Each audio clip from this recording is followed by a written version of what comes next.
Nosso sistema processual admite muitos recursos. E muitas vezes para a defesa, às vezes para o réu. Isso é muito bom porque o cara arrasta por ano, não é verdade? Mas eu estou falando naquela duração Razoável duração do processo. razoável duração do processo. Princípio da razoável duração do processo. Isso vem acontecendo, mano? Ou tu achas que não? Não acontece, professor. Eu ainda vou lhe dizer mais. Assim, essa justiça tardia, ela acaba sendo uma injustiça para todos.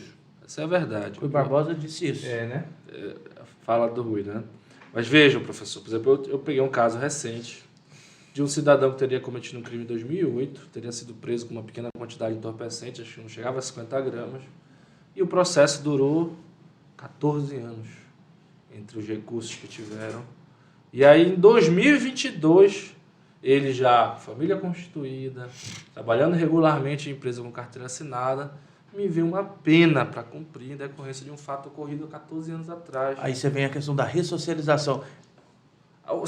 Assim, qual é a efetividade dessa pena ser cumprida, professor? Você retirar esse cidadão que sustenta a sua família, sua esposa, seus filhos... Vai causar até uma revolta no cara. Não, é porque é o seguinte, aí vai para punição, mas não para ressocialização, porque eles já estavam... Não tem efetividade nenhuma essa pena, na minha visão, que a visão é civilista. Esse cara, essa pessoa, vai chegar na casa penal revoltado. E aí o que o Paulo está falando, como é que tu vai ressocializar um cara desse? Aí já vai chegar lá, como a gente diz na gíria, né? Vai chegar no 12. Não, essas pessoas tendem àquela questão de suicídio. Semana passada isso também. Eu recebi a notícia que aconteceu exatamente isso. Agora no aeroporto está tendo uma maior comunicação, né? Sim. E a pessoa estava em Macapá por uns, acho que 12 anos. E tinha cometido, estava sendo acusado, foi acusado do crime. Eu não vou falar do crime aqui. Aí ele foi, entrou no aeroporto, que chegou aqui no avião, em Belém, prenderam ele.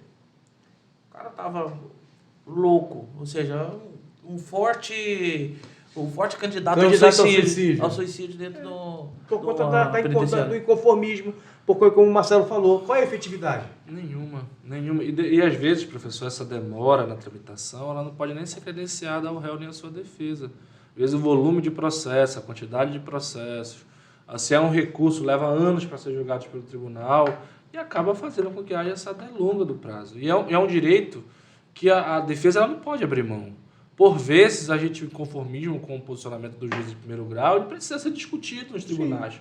Porque há uma possibilidade de reforma e às vezes a gente consegue realmente que o tribunal tenha uma versão diversa do juiz de primeiro grau. E aí você levar 14, 15, 20 anos numa tramitação processual para só depois disso reconhecer a responsabilidade criminal e recolher aquela pessoa, retirá-la da sociedade quando ela já está perfeitamente inserida, isso é um prejuízo inestimável. Como funciona a prescrição intercorrente no caso do direito penal? Só para o pessoal entender, prescrição intercorrente é aquela que acontece durante, né, o curso dos fatos, não é isso? Sim. O cara cometeu um crime em 2008... A prescrição está correndo, não é verdade? Sim. Só que aí dentro desse tema prescrição, que é um tema até que poucos profissionais dominam, há marcos temporais que interrompem a prescrição. Sim. Desde que o prazo volta a começar do zero. Então, por exemplo, o recebimento da denúncia é algo que interrompe a prescrição. A sentença, a publicação da sentença condenatória é algo que interrompe a prescrição. Então, por vezes, por exemplo, assim, se fosse olhar pelo tempo, de 2008 a 2022, 14 anos, a depender da pena aplicada, já teria ocorrido a prescrição intercorrente. Porque aí, quando há uma pena, a prescrição ela passa a se regular com base na pena em concreto. Ou seja, na quantidade de pena aplicada. E aí tu vai lá para o 109 do Código Penal. 10 anos, 4 anos, 5 anos. Porque, por exemplo, enquanto não há pena, a prescrição passa a se regular pela pena em abstrato, pelo máximo da pena em abstrato. Aí tu vai lá para o 109 do CP, a prescrição é em 20 anos, a prescrição é em 12 anos, é em 8 anos. Mas a partir de quando há a sentença, a prescrição ela passa a ser regulada pela pena em concreto. Então, se é uma pena de 1 ano e pouco, de 2 anos, a prescrição é em 4. Aí tu vais ver dentro do processo, nesses intervalos, entre o fato e o recebimento da denúncia, entre o recebimento da denúncia e a sentença, entre a sentença e a publicação do acordo confirmatório da condenação, se transcorreu esse prazo. 4 anos. E às vezes não ocorreu. Então, esses 4 anos podem se tornar 30 anos, porque é o seguinte, vamos supor que tem da denúncia à sentença. Vamos supor aí que a prescrição seria de um crime leve de 4 anos. Então, dava 3 anos e 11 meses. Acontece muito. Você sabe que acontece muito. 28 dias. Parece que tem até um alerta, né, lá, que fala o seguinte, muito. vai prescrever. É. Aí eles vão movimentar o processo. Eu já tive caso da pessoa eles editarem uma denúncia, eles editaram a denúncia para tirar do juizado especial, porque iria escorrer a prescrição, e levar para juizado. Acontece muito. Hoje a gente vive a era do processo judicial eletrônico. Sim. Mas na época dos processos físicos, às vezes na capa do processo vinha lá, olha, prescrição em Tanto de tanto de XXX, tanto, justamente para se evitar. Logicamente que eu acho que isso é necessário que haja celeridade processual. Mas você julgar um processo de forma soldada ou aditar a denúncia para atribuir um crime mais grave e aí retirar essa prescrição genérica, apenas para isso, aí eu acho que uma responsabilidade tamanha, porque às vezes não se tem o cuidado necessário para julgar o caso. E o que infelizmente acontece muito. Né? Acontece muito. Agora sim, professor, veja, por vezes essa questão da interrupção do prazo prescricional... Quais são os fatos que interrompem? Dá para o pessoal entender. Foi o que eu falei, assim, a interrupção ela faz o prazo prescricional começar do zero novamente. Você tem a suspensão, que ele começa de onde parou, Isso, continua. e tem a interrupção, ou seja, zera e volta a contar de novo. O recebimento da denúncia é um desses. Ou seja, quando o juiz recebe a denúncia... Quando ele aceita processar o cara. Quando ele aceita processar, você deu início à ação penal, fulano virou réu. Pronto. Isso aí é uma interrupção. Começa do zero de novo. Se já tinha 3 anos, passa a ser zero. Passa a ser zero novamente. Então, um crime... Porque o pessoal, normalmente, a gente ouve que essas questões de crime contra a honra, tudo prescreve, a grande maioria. Porque são crimes de menor potencial ofensivo. Sim.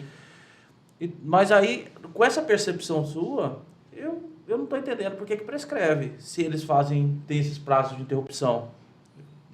O que você me diz? Mas aí, às vezes, acaba acontecendo no intervalo, porque a pena realmente é muito pequena, e aí o prazo prescricional é pequeno também. É 4 anos, né? Então, exato, acho que até 3 anos, se eu não me engano. Porque tem penas que são menor do que 1. Ah, tá. Aí, quando 6 é menor meses, do que 1, não tem 6 meses, né? Sim. E aí, dentro do intervalo entre o marco temporal da interrupção do recebimento com a sentença, às vezes acaba ocorrendo isso. Porque, como eu te falo, assim, quando há sentença condenatória, a prescrição ela passa a se regular a pena aplicada. Uhum. Se a pena for de 3 meses, a prescrição passa a se regular a partir da pena aplicada. Sai da pena do máximo em abstrato. Sim. E isso acaba fazendo com que ocorra prescrição. Vou te dar um exemplo. O crime de homicídio, com aqui a pena de 6 a 20 anos, na prescrição em abstrato, tu vai regular pelo máximo da pena de 20 anos.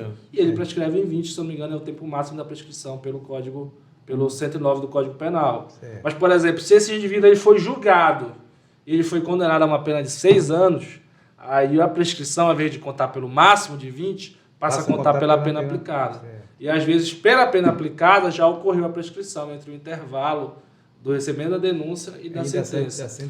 Ou da sentença ao acordo. Aí ele vai ser condenado, mas ele não vai ser... É extinta a punibilidade. Uma pergunta que muitas pessoas, a gente na área de direito, a gente escuta muito. Mas se eu for condenado e fugir? Vixe. E fui condenado e fugi, fiquei 20 anos foragido. Prescreve? Prescreve, tem o que a gente chama de prescrição da pretensão executória. Inclusive, hoje, nós temos um sistema de execução unificada, que é o CEU, Sistema Eletrônico de Execução Unificada, se não me engano, é essa nomenclatura. E no CEU, ele já vem dizendo a informação de quando aquela pena prescreve, aquela pretensão executória prescreve.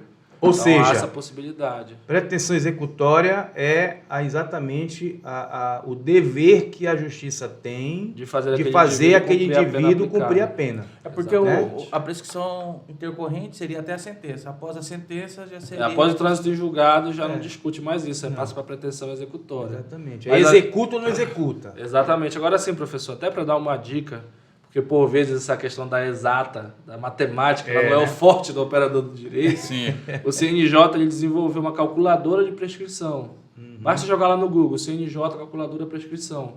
E aí lá a gente consegue fazer o cálculo com base nos marcos temporais do processo e o sistema te diz se há ou não há prescrição. Lógico que tu vai escolher a modalidade, prescrição com pena em abstrato, prescrição com pena em concreto, quantidade de pena, data do fato, Data de nascimento do acusado. Por quê? Porque aí nós temos de que quem comete crime entre 18 a 21 anos, na hora de calcular a pena, na hora de calcular a prescrição, cai pela metade. Sim. Então, por exemplo, se há o tempo do crime, no dia que a pessoa cometeu aquele crime, ela tinha 19, ela tinha 18, tinha 20, tinha 21 anos incompleto, então há a possibilidade de que essa prescrição seja ela contada pela metade. A lei prevê isso, né, de que se prescrevesse em 12, para o cara que cometeu o crime entre 18 e 21, prescreveria em 6, conta pela metade. Ou se ao tempo em que ele for condenado, ele tiver mais de 70 anos.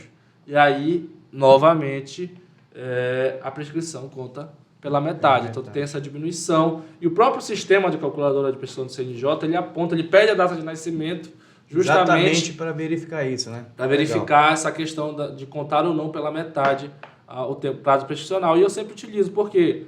Porque eu faço a petição, requerendo a prescrição, e eu junto o cálculo para demonstrar de que ele foi feito de maneira correta. Sim. E dar até maior fundamento ao juízo que vai analisar, ou ao desembargador, de que aquele crime realmente está prescrito. Porque como a prescrição é uma preliminar, ela é analisada, inclusive, antes do próprio mérito. Sim.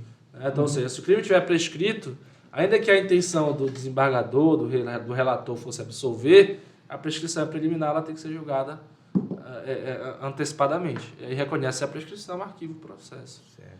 Mas isso não é de todo simples, não.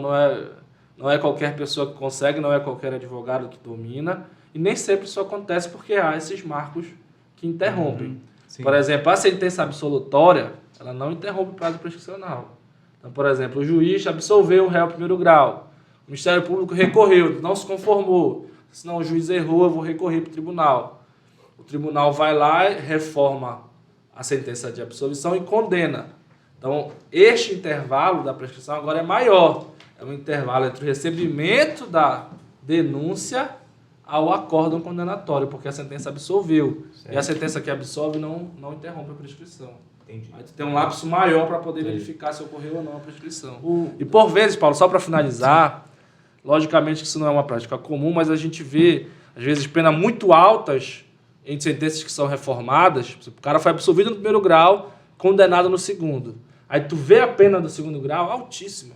Às vezes não se respeitou os vetores, as circunstâncias judiciais do artigo 59 do Código Penal, e aí a pena é aplicada no patamar máximo. Por quê? Para evitar a prescrição. Porque como a sentença absolutória não interrompeu, então tu tem um lapso temporal bem maior, bem mais largo, bem mais amplo. E aí a pena... Já é uma técnica, né? Já é uma técnica. Aplicando uma pena maior do que o mínimo previsto em lei, para evitar que se ocorra a prescrição com base na pena em concreto, nesse intervalo maior entre o recebimento da denúncia e o acordo condenatório. Legal. Interessante, né? Entendi. Eles aumentam a pena para não dar prescrição. Os caras não brincam lá em cima. Né? Já vi isso, até de se deixar de se reconhecer, por exemplo, uma causa especial de diminuição de pena. Mas não pode ocorrer o aumento de pena, né? Não pode ocorrer aumento de pena. Pode, reformar se pede, pode, pô. Dependendo da situação. Na verdade, nesse caso, não houve um aumento de pena, porque no primeiro grau ele foi absolvido. Certo. Então, tu não tinha pena aqui. Então, ou seja, no segundo grau, tu não tem um patamar que tu precisa te filiar. Sim. Até porque também o recurso ele não é defensivo, ele é um recurso da acusação. E aí, quando é recurso da acusação, pode haver a reforma em prejuízo do réu. Do réu, exatamente. É por isso que eu pode haver a reforma. Mas aí aumento de pena é que se ele fosse no primeiro grau, se ele fosse condenado a 6 anos, aí no recurso, né? Aumentará a pena. Fica reconhecido uma qualificadora que não tinha sido Exatamente. observada. Se for só recurso da defesa, não pode. Sim. Mas se houver recurso do Ministério Público nesse sentido...